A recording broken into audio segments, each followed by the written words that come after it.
Anda masih bersama kami di CNN Indonesia Breaking News. Sudah tadi sidang vonis untuk Kuatmaruf pada pukul 10 pagi hingga pukul 12 siang dengan vonis 15 tahun penjara dan akan dilanjutkan siang ini dengan terdakwa Ricky Rizal. Kami akan ajak Anda ke PN Jakarta Selatan. Sudah dari rekan kami koresponden CNN Indonesia ada Teddy Zuhari. Teddy, selamat siang.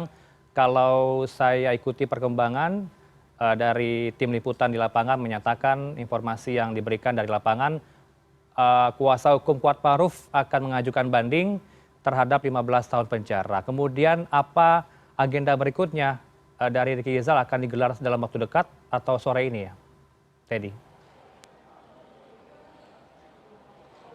Selamat siang Heranov, betul sekali bahwa kita tahu bersama sejauh ini 3 orang dari total 5 orang terdakwa dugaan pembunuhan berencana. Kita tahu Ferdi Sambo, kemudian istrinya Putri Chandrawati dan Kuatmaruf sudah menjalani sidang dengan agenda pembacaan vonis dari majelis hakim.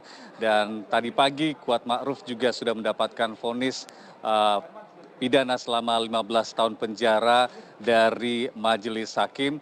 Dan kalau kita merujuk dari hasil tuntutan yang disampaikan oleh tim jaksa penuntut umum sebelumnya, di mana tuntutan jaksa penuntut umum bagi terdakwa Kuatmaruf adalah selama 8 tahun pidana penjara.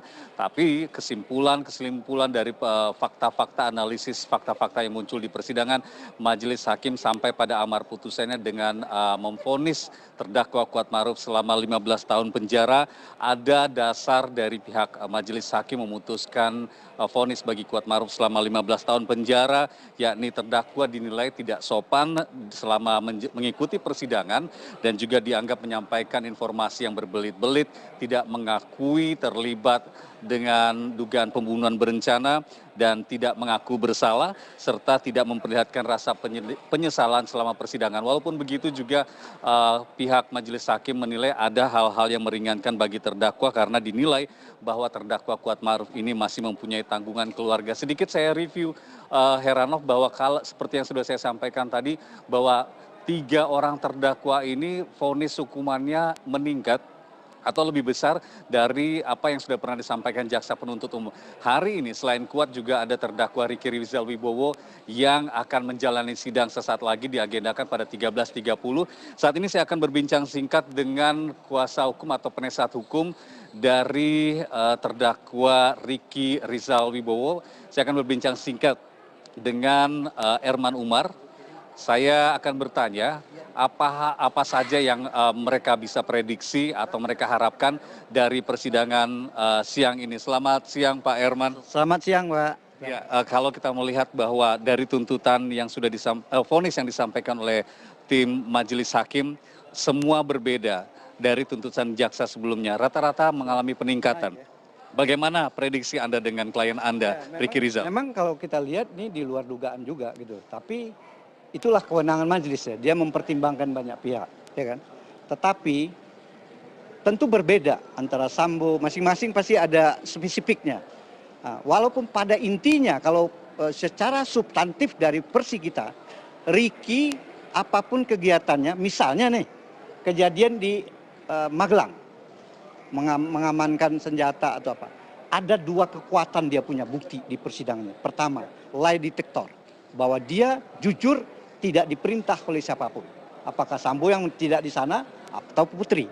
Anda meyakini bahwa proses poligraf 2 kali tes itu sebagai hal yang jujur, itu menguatkan dia? Jujur dibandingkan yang lain, jujur 2 kali nggak lihat menembak karena dia ada jeda itu kan. Jujur. Yang kedua, kekuatan dia mengamankan itu. Kan ada pertengkaran antara Kuatmaruf dan Joshua. Dalam rangka pengamanan apa? Dan ternyata terakhir kita mendapatkan suatu bukti undang-undang kepolisian. Undang-undang kepolisian pasal 18 dan penjelasannya, seorang anggota polisi, bukan pimpinan, seorang anggota polisi punya diskresi apapun demi keamanan. Itu apa kan luas kan? Kalau ini terjadi antara Kuat dan si Joshua, setelah si pakai pisau terlepaslah alasannya apa, kan nanti bisa jadi si Joshua yang polisi bisa aja menembak gitu. Kan dia amankan, itu kan jujur. Terus apalagi undang-undang itu memutus, sehingga nggak ada alasan. Kemudian apalagi setelah di Saguling disampaikan bahwa ada kejadian, dia tidak tahu, dia kan kaget.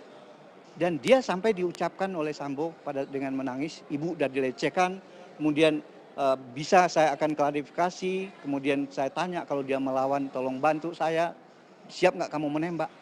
Dia ucapkan tidak. Walaupun kelihatannya hakim menyatakan memang tidak siap menembak, tapi kok dianggap seolah ikut-ikut terus, seolah masih yang sama, nggak bisa. Pak Herman, tapi kalau melihat apa yang sudah pernah disampaikan Jaksa Penuntut Umum 16 Januari bulan lalu saat menyampaikan tuntutannya, klien Anda disebut seharusnya sebagai seorang anggota polisi punya niatan untuk mencegah. Bagaimana dengan tanggapan Anda? Ya, dia karena waktu itu kan ada ucapan, dia kan pertemuan sama Sambo itu kan cuma 3 menit. Apalagi kan diucapkan klarifikasi dan itu. Itulah harapannya harapannya RR. Walaupun dengan kalimat mau berani menembak kan pasti goncang juga dia. Kemudian kan disuruh panggil si Richard. Tapi kan tidak disuruh tolong panggil Richard untuk menembak atau menggantikan kamu untuk menembak. Kan nggak ada seperti itu. Dan setelah itu dia nggak tahu apa pembicaraan Sambo dengan Rizer. Setelah itu nggak berapa lama kan ada panggilan untuk ke PCR kan oleh Ibu Putri melalui Daden. Ayo ke sana. Apa yang bisa dipikirkan, waktu apa yang dia berbuat. Dan itu juga kemampuan apa kalau misalnya terjadi itu dan undang-undangnya menyatakan tidak ada kewajiban itu. Kalau berhak boleh, tapi kemampuannya, psikologinya melihat pimpinan yang sudah marah. Gitu. Pak Herman, Sambo hukuman mati, Putri 20 tahun, Kuat 15 tahun. Prediksi Anda untuk klien Anda apakah lebih tinggi juga atau Anda memprediksi ini akan lebih ringan dibanding 3 terdakwa yang lain? Saya tidak bisa terlalu majelis ini apakah pengaruh tekanan publik atau mau cari popularitas atau ada informasi dari orang-orang tertentu untuk berbuat seperti itu. Tapi harusnya dibedakan. Dibedakan dengan Ricky yang perhatikan dong fakta persidangan. Jadi tidak hanya asumsi, oh ini ikut itu, jangan-jangan udah sehati ini. Tidak bisa seperti itu. Fakta persidangannya harus dilihat. Undang-undangnya juga harus dilihat. Harus aktif. Apakah dia merangkul si ini, mendorong si Joshua atau mengambilkan pisau atau senjata? Kan nggak seperti itu. Jadi saya berharap kalau tidak misalnya bisa rendah dari yang 8 tahun, tentu harapan kita itu. Karena selama ini abang kan fight untuk bebas. Jangan sampai kita peradilan sesat kan begitu abang selama ini. Tetapi dengan majelis hakim yang sekarang, tentu kita nggak bisa buat. Itu haknya majelis. Kita hargai. Walaupun sehari pun saya udah bilang sama Ricky, kan pasti goncang lah. Ricky sebagai ini goncang, gimana saya?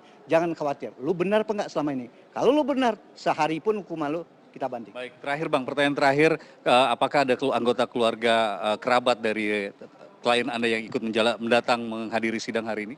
Keluarga ada yang datang, tapi mereka itu pernah trauma dulu waktu awal-awal kejadian. Ada media yang di daerah di Banyumas itu di rumahnya sempat ditempel bahwa ini keluarga pembunuh.